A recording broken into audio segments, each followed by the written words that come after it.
Bapak Ibu yang dikasihi Tuhan, saya akan sampaikan warta jemaat Minggu 25 Juli 2021. Yang pertama, fasilitas Zoom meeting.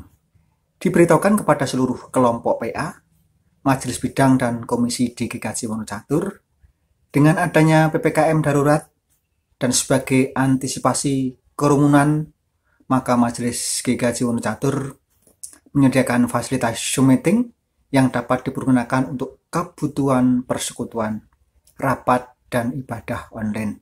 Untuk informasi lebih lanjut dapat menghubungi Sekretariat Gereja PA Iwan 0899511242. Yang kedua, atestasi. Majelis Gereja telah menyerahkan atestasi keluar ke GKJ Kebon Agung Mingkir Sleman sesuai permohonan dari keluarga Bapak Ibu Markorius wilayah 4 karena pindah domisili. Kiranya Tuhan senantiasa memberkati dan menyertai. Yang ketiga, berita lelayu. Telah berpulang ke hadirat Tuhan Bapak Kabul Widodo warga wilayah 1 Wonocatur pada hari Senin 19 Juli 2021. Kiranya keluarga yang ditinggalkan diberikan keteguhan dan penghiburan. Rekap persembahan untuk persembahan minggu tanggal 11 dan 19 Juli 2021 terkumpul Rp7.692.000. Berikutnya persembahan non tunai. BPD Gereja Kristen Jawa Wonocatur nomor 054-221-00590 untuk pengadaan sarana multimedia dengan kode 001 untuk bulanan 002. Untuk panitia renovasi gereja, BCA KCP Adusito nomor 697507846 atas nama Margareta Rini Yuwitawati SP atau Aryo Prawoto. Demikian warta gereja Minggu 25 Juli 2021. Selamat beribadah. Jemaat yang dikasihi dan mengasihi Tuhan, marilah kita mempersiapkan diri untuk memasuki ibadah pada hari Minggu ini. Jemaat menyanyikan PKJ 285 bait yang pertama. Bila badai hidup menerpamu.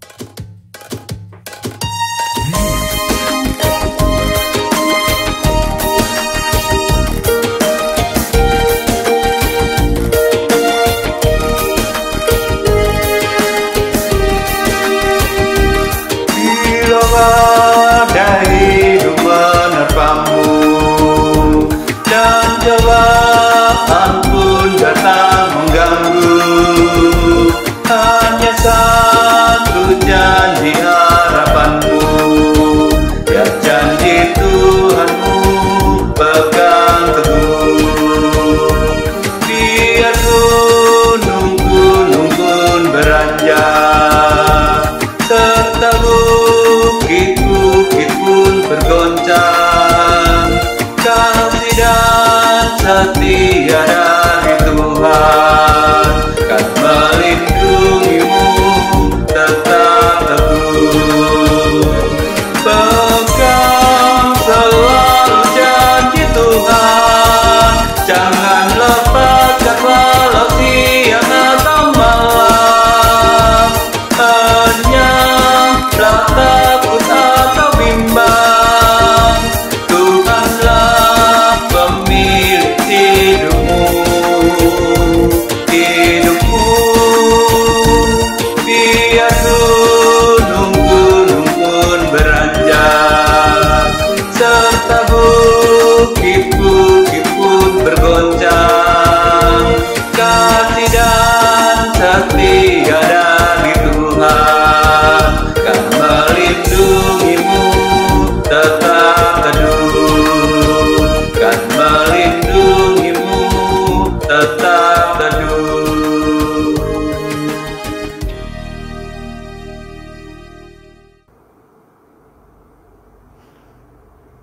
Jemaat Tuhan yang terkasih di dalam Tuhan Yesus Kristus, Tuhan memanggil kita masuk dalam ibadah ini, dan marilah ibadah ini kita khususkan dengan pengakuan.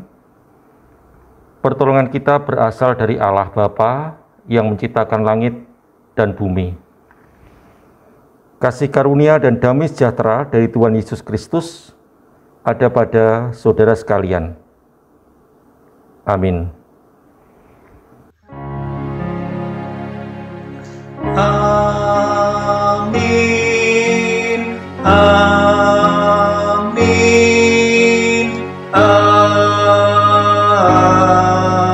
Amin.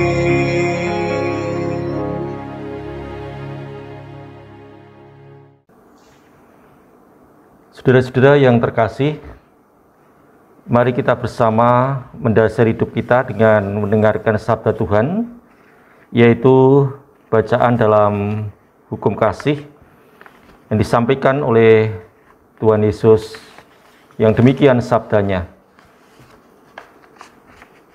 Kasihlah Tuhan Allahmu dengan segenap hatimu dan dengan segenap jiwamu dan dengan segenap akal budimu. Itulah hukum yang terutama dan yang pertama. Dan hukum yang kedua yang sama dengan itu ialah, kasihlah sesama manusia seperti dirimu sendiri. Pada kedua hukum inilah tergantung seluruh hukum Taurat dan kitab para nabi. Itulah sabda yang dinyatakan di dalam hukum kasih menurut Matius 22 ayat 37 sampai dengan ayat yang ke-40. Bapak, Ibu, dan Saudara yang terkasih di dalam Tuhan Yesus Kristus, kita akui bahwa kita belum bisa mengasihi Tuhan dan sesama kita dengan sempurna. Oleh sebab itu, marilah kita menyesali dosa dan kesalahan kita di hadapan Tuhan dengan menyanyikan Kidung Jemaat 38 bait yang pertama.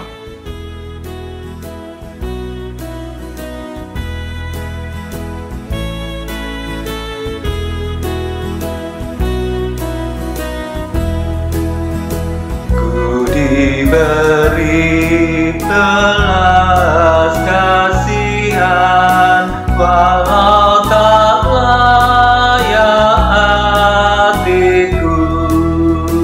Tadiku aku kini heran, Tuhan besarlah rahmat-Mu.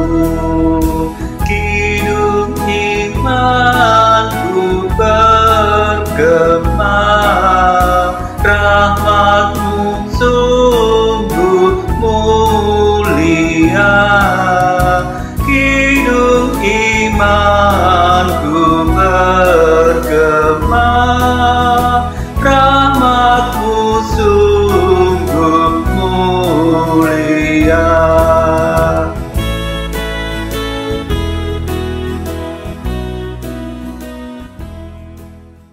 Jemaat yang terkasih dalam Tuhan Yesus Kristus,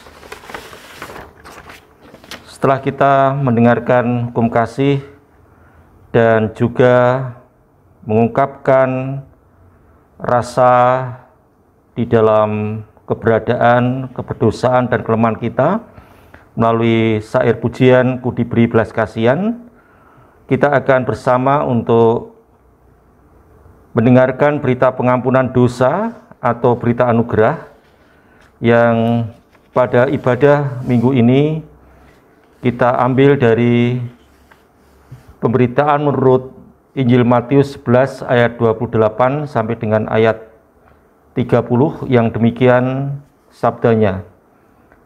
Marilah kepadaku semua yang letih lesu dan berbeban berat, aku akan memberi kelegaan kepadamu. Pikulah yang kupasang dan belajarlah padaku, karena aku lemah lembut dan rendah hati, dan jiwamu akan mendapat ketenangan. Sebab yang kupasang itu enak dan bebanku pun ringan. Demikianlah sabda Tuhan.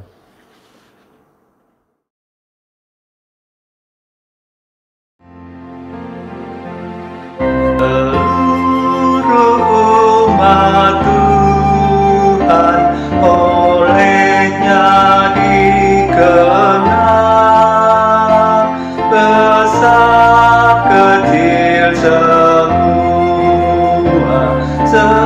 terang dan kekal, mereka dijagai di dalam dunia, baik hidup maupun mati, mereka miliknya, baik hidup maupun mati, mereka miliknya.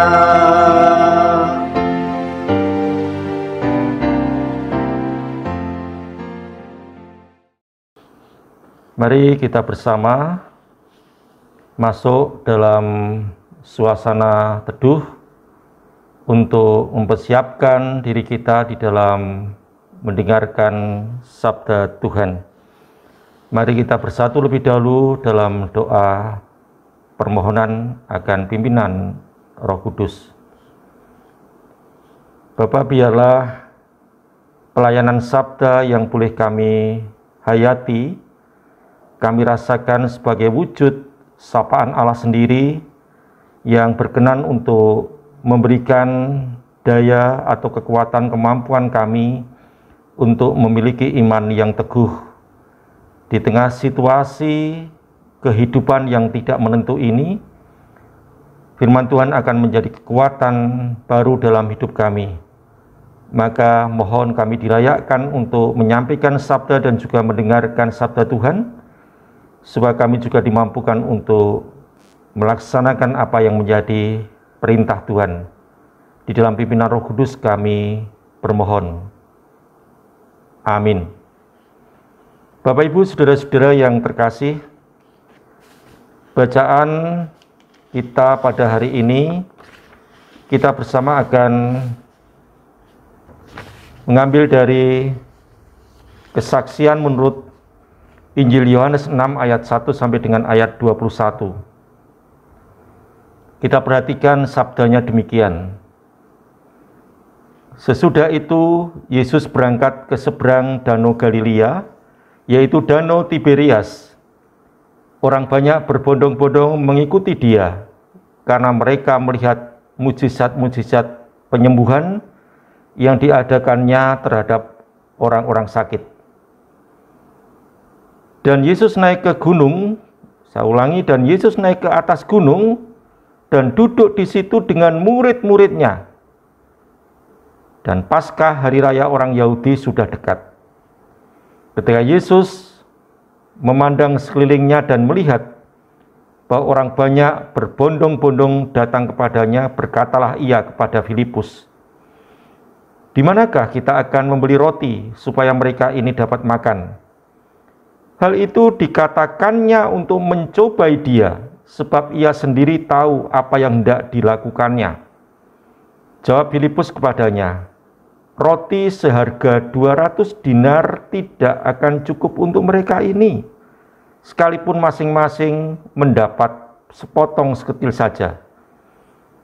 Seorang dari murid-muridnya, yaitu Andreas, saudara Simon Petrus, berkata kepadanya, "Di sini ada seorang anak yang mempunyai 5 roti jelai dan 2 ikan, tetapi apakah artinya itu untuk orang banyak ini?" Kata Yesus, "Suruhlah orang-orang itu duduk." Adapun di tempat itu banyak rumput, maka duduklah orang-orang itu, kira-kira 5.000 laki-laki banyaknya. Lalu Yesus mengambil roti itu, mengucap syukur, dan membagi-bagikannya kepada mereka yang duduk di situ. Demikian juga dibuatnya dengan ikan-ikan itu sebanyak yang mereka kehendaki. Dan setelah mereka kenyang, ia berkata kepada murid-muridnya, "Kumpulkanlah potongan-potongan yang lebih, supaya tidak ada yang terbuang." Maka mereka pun mengumpulkannya dan mengisi 12 bakul penuh dengan potongan-potongan dari kelima roti jelai yang lebih setelah orang makan. Ketika orang-orang itu melihat mujizat yang telah diadakannya, mereka berkata, "Dia ini adalah benar-benar nabi yang akan datang ke dalam dunia." Karena Yesus tahu bahwa mereka hendak datang dan hendak membawa Dia dengan paksa untuk menjadikan Dia raja. Ia menyingkir pula ke gunung seorang diri. Dan ketika hari sudah mulai malam, murid-murid Yesus pergi ke danau lalu naik ke perahu dan menyeberang ke Kapernaum. Ketika hari sudah gelap, Yesus belum juga datang mendapatkan mereka. Sedang laut bergelora karena angin kencang. Sesudah mereka mendayung kira-kira 2-3 mil jauhnya, mereka melihat Yesus berjalan di atas air mendekati perahu itu. Maka ketakutanlah mereka. Tetapi Ia berkata kepada mereka, "Aku ini, jangan takut." Mereka mau menaikkan Dia ke dalam perahu, dan seketika juga perahu itu sampai ke pantai yang mereka tujui. Demikianlah Injil Yesus Kristus. Yang berbahagia ialah mereka yang mendengarkan sabda Tuhan dan merenungkannya serta melakukannya dalam kehidupan sehari-hari. Haleluya, amin.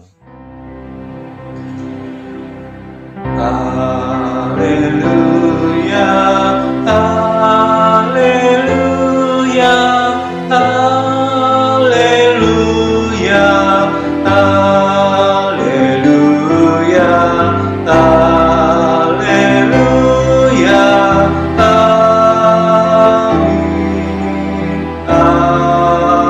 amin, amin. Jemaat yang terkasih, mari kita bersama menghayati firman Tuhan ini dalam pemberitaan dalam satu tema beriman di tengah badai. Beriman di tengah badai. Saudara-saudara yang terkasih, dalam kehidupan kita saat ini, dunia terus diguncang berbagai macam krisis akibat dari pandemi COVID-19. Termasuk negeri kita yang kita cintai ini. Kita tahu dalam keadaan krisis, kata krisis yang dapat diartikan situasi genting, situasi yang sungguh gawat, situasi yang membahayakan dalam kehidupan masyarakat. Tentu ini banyak orang diperhadapkan dengan kebutuhan yang sangat mendesak. Dan kebutuhan yang sangat mendesak itu jika tidak dipenuhi, maka akan menjadi sesuatu dan berakibat fatal dalam kehidupan masyarakat pada umumnya. Realita, orang yang terpapar COVID-19, mereka itu butuh ketahanan tubuh di tengah situasi isolasi mandiri maupun dalam perawatan di tempat-tempat layanan kesehatan. Mereka ingin segera pulih. Mereka membutuhkan apa yang disebut dengan makanan, minuman, asupan vitamin yang cukup. Bahkan akhir-akhir ini juga mereka ada yang mengalami sesak nafas, yang segera membutuhkan oksigen. Tetapi di lapangan ternyata terjadi krisis ketersediaan oksigen tersebut. Kebutuhan itu semakin mendesak seseorang untuk bertahan di tengah situasi sakit penyakitnya. Dampak dari badai COVID-19 juga berpengaruh pada krisis ekonomi. Ketika ekonomi merosot, pabrik bangkrut, pekerjaan langka, dan tentu banyak orang yang juga kehilangan pekerjaan, yang tidak memiliki penghasilan. Semuanya itu berdampak juga, berpengaruh dalam situasi krisis politik, krisis sosial, krisis moral. Kita menemukan orang-orang yang tidak bertanggung jawab, yang mereka telah memberikan sebuah pernyataan, yaitu menganggap bahwa pemerintah tidak mampu mengatasi masalah ini.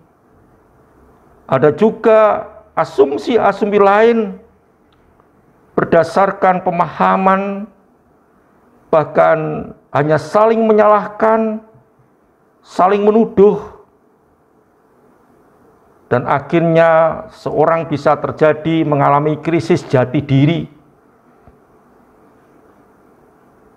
Ketika orang sudah tidak tahu apa yang harus mesti dilakukan dan tidak tahu siapa dirinya, dengan kata lain orang lupa diri, berbuat seenaknya, dan juga harus hidup bagaimana. Akibatnya di tengah situasi krisis yang begitu banyak ini, orang menjadi takut, panik, putus asa, kehilangan semangat untuk berani melanjutkan, meneruskan hidup ini. Bahkan ada yang kehilangan keyakinannya kepada Tuhan. Oleh sebab itu, juga tidak jarang krisis dapat menjadikan orang semakin tangguh ketika orang itu memiliki keyakinan yang kuat, hidup kreatif, dewasa, dan bertumbuh dalam berpikir. Saudara-saudara yang dikasihi Tuhan, serupa apa yang pernah dialami oleh para murid, yaitu murid Tuhan Yesus yang waktu itu lebih dari 5.000 orang berduyun-duyun mengikuti Tuhan Yesus. Kita dapat membayangkan begitu lelah, lapar, karena mereka jauh dari kampung. Mereka tidak dapat membeli roti. Dan Tuhan Yesus menangkap gerak-gerik mereka, keadaan mereka. Maka ketika Tuhan Yesus meminta para murid untuk memberi makan orang banyak itu, murid Yesus, yaitu Filipus, menjawab, roti tidak bisa dibeli untuk mencukupi mereka banyak orang itu. Di dalam ayat dikatakan, roti seharga 200 dinar tidak akan cukup untuk mereka ini, sekalipun masing-masing mendapat sepotong kecil saja. Saya menerjemahkan, tidak akan cukup untuk mereka ini. Roti seharga 200 dinar kurang lebih 20 juta dalam konteks saat ini. Mereka ini pesimis, mengatakan tidak akan cukup, dan secara khusus diwakili oleh Filipus ini dengan kalimat, tidak mungkin mereka bisa kenyang. Tidak mungkin. Namun Tuhan Yesus memerintahkan orang-orang itu duduk dengan tertib, dengan manis. Ia mengambil roti lalu bersyukur, kemudian membagi-bagikannya kepada orang-orang itu. Dengan roti yang terbatas, dengan ikan yang terbatas, oleh karena berkat Tuhan. Ketika Tuhan melakukan sesuatu, mengambil roti, bersyukur, membagi-bagikannya, ada limpahan berkat Tuhan yang mengalir. Semua dapat makan kenyang, bahkan tersisa 12 bakul. Inilah Bapak Ibu saudara-saudara yang terkasih, betapa indahnya hidup dari apa yang ada, yang memampukan seorang untuk bersyukur, mengatur, memanage berkat Tuhan tadi, dan berbagi. Semuanya orang yang ada dapat terpenuhi makanannya dan menjadi kenyang. Ini pun menjadi sebuah refleksi. Ketika menghadapi persoalan hidup, kita langsung beranggapan kita tidak sanggup. Itu tidak mungkin. Itu sama halnya dengan menyerah sebelum melakukan. Pasrah, menyerah sebelum bertindak. Sama artinya kita melupakan iman kita kepada Tuhan. Kita melupakan bahwa ada Tuhan bersama dengan kita. Oleh karena itu adalah baik ketika kita menghadapi persoalan hidup dengan sikap berpikir positif, bahwa bersama Tuhan akan selalu ada jalan, akan selalu ada solusi di tengah pergumulan masalah yang terjadi. Dan di tengah situasi ancaman COVID-19, diberlakukan PPKM darurat untuk Pulau Jawa dan Bali. Masyarakat sudah diperingatkan berulang kali bahwa jikalau tidak hati-hati, krisis pandemi COVID-19 ini bisa berkepanjangan, bahkan bisa menjadi krisis, situasi yang merebak, bermacam-macam krisis tadi, pangan, sosial, politik, dan ekonomi. Itu. Kemudian selanjutnya, ternyata dinamika hidup itu tidak mulus. Setelah para murid mengalami krisis pangan, kebutuhan untuk hidup secara jasmani, para murid juga mengalami krisis iman, kepercayaan, yaitu diperhadapkan krisis hidup atau mati yang sangat mendesak untuk diatasi. Ketika malamnya, yaitu mereka menyeberang danau menuju Kapernaum, tiba-tiba dari depan bertiup angin kencang, bergulung-gulung ombak menerjang, menjadikan perahu terombang-ambing, timbul tenggelam tidak karuan.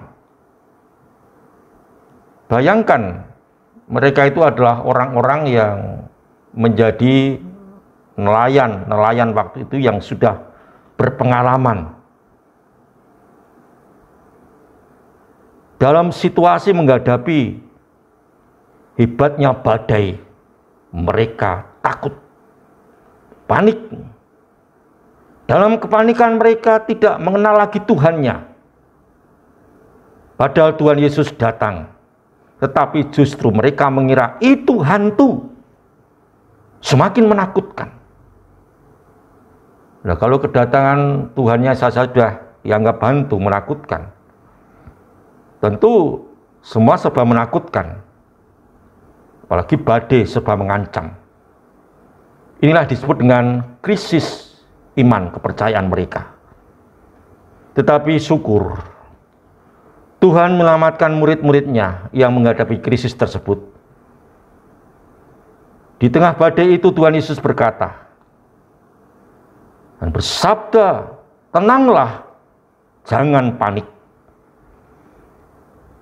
Dengan tenang, mereka tentu dapat berpikir jernih, menimbang-nimbang sesuatu apa yang dipikirkan untuk masuk dalam suasana hening, mendapatkan hikmat Tuhan, dan menerima realita hidup. Mereka mampu untuk berpikir secara tentang dalam realita yang dihadapi di tengah badai itu. Maka seseorang akan memperoleh jawab atas solusi yang dipertanyakan, bagaimana mengatasinya di tengah situasi hidup seperti itu. Tuhan Yesus bersabda, tenanglah, jangan panik. Jemaat yang dikasihi Tuhan, kita bisa tenang jika mempunyai dasar yang kokoh untuk bersikap tenang. Dan Tuhan Yesus memberikan dasar tersebut dengan sabdanya, inilah aku. Dan yang tertulis dalam ketiga Injil dengan kata Yunani ego eimi. Ego eimi, inilah aku. Ini tidak menegaskan bahwa Tuhan Yesus berkata, inilah aku yang selalu memperhatikanmu dan tidak pernah meninggalkan engkau.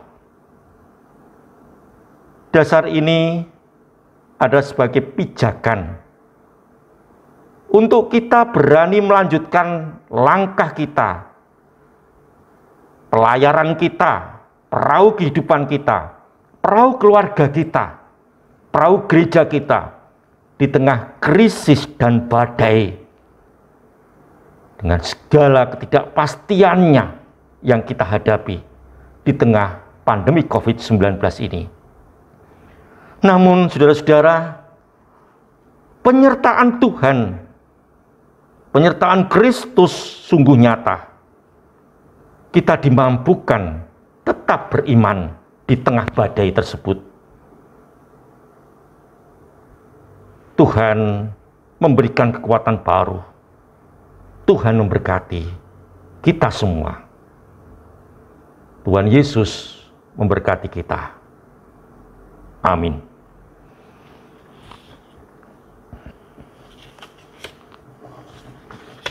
Jemaat yang terkasih, kita masuk dalam suasana teduh.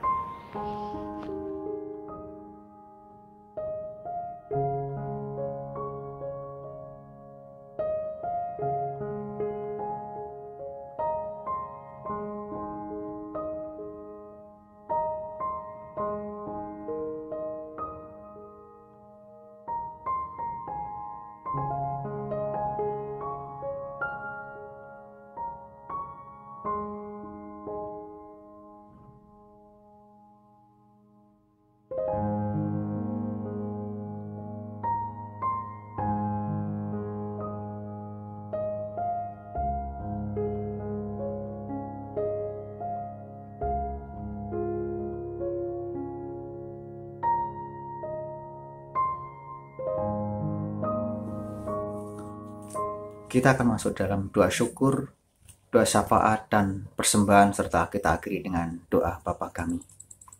Mari kita berdoa bersama-sama.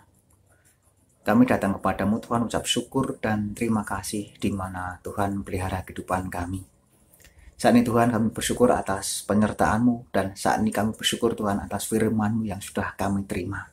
Biarlah firman-Mu yang kami terima menyediakan kekuatan di dalam keimanan kami. Saat ini Tuhan kami serahkan jemaat-Mu di GKJ Wonocatur. Tuhan akan pelihara satu persatu, Tuhan akan berikan kekuatan dan kesehatan sehingga mampu menjalani keberadaan ini. Saat ini Tuhan kami juga serahkan bangsa dan negara kami. Di dalam situasi pandemi ini Tuhan, mampukan kami bangsa ini menanganinya dengan baik sehingga bisa terselesaikan itu semua karena kasih dan penyertaan Tuhan. Saat ini Tuhan kami mengaturkan persembahan.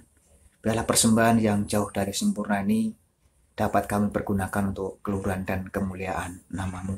Mampukan kami Tuhan untuk mengaturkan persembahan kehidupan kami seutuhnya untuk kemuliaan nama Tuhan. Saat ini Tuhan kami akan akhiri peribadatan kami. Tuhan akan tetap pelihara kami satu persatu.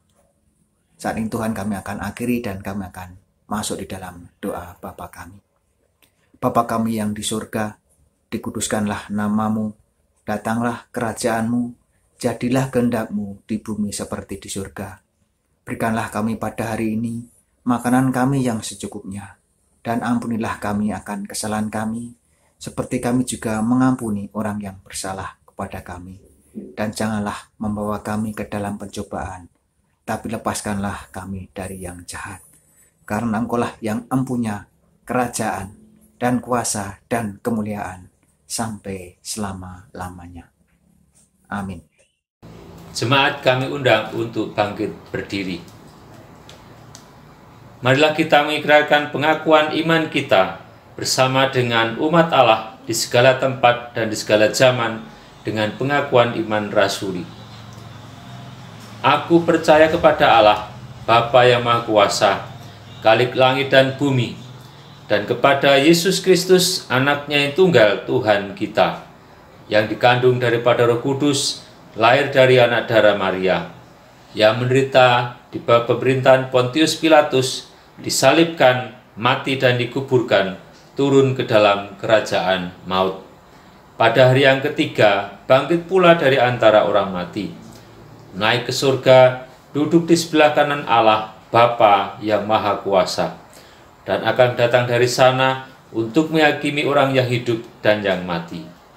Aku percaya kepada Roh Kudus, gereja yang kudus dan am, persekutuan orang kudus, pengampunan dosa, kebangkitan daging, dan hidup yang kekal. Amin.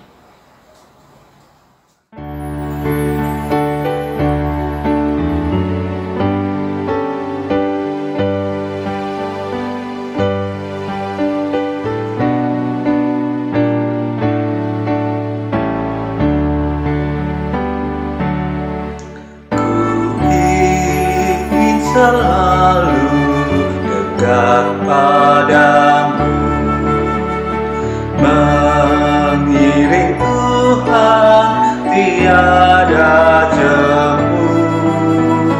Bila kau pimpin jalan hidupku, tidak ku takutkan segala setru.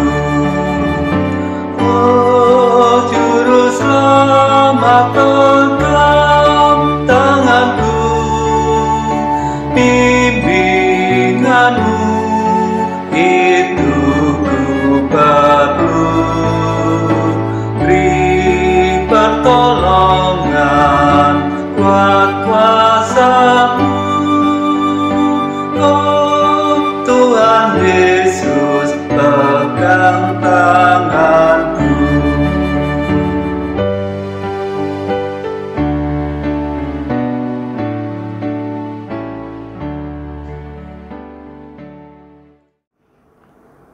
Mari kita bersama mengakhiri ibadah keluarga pada minggu ini. Tuhan memanggil kita untuk menjadi saksinya di tengah kehidupan, di tengah badai yang melanda ini, agar kita tetap teguh beriman. Maka Tuhan berkati kita demikian. Tuhan memberkati engkau dan melindungi engkau.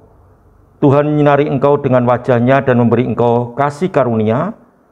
Tuhan menghadapkan wajah-Nya kepadamu dan memberi engkau damai sejahtera.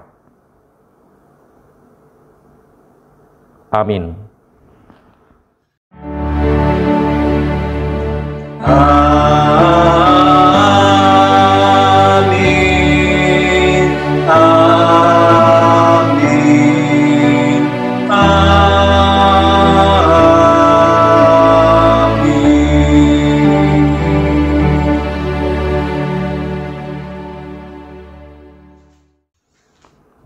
Kita tutup dengan pelengkap Kidung Jemaat 258 bait 2.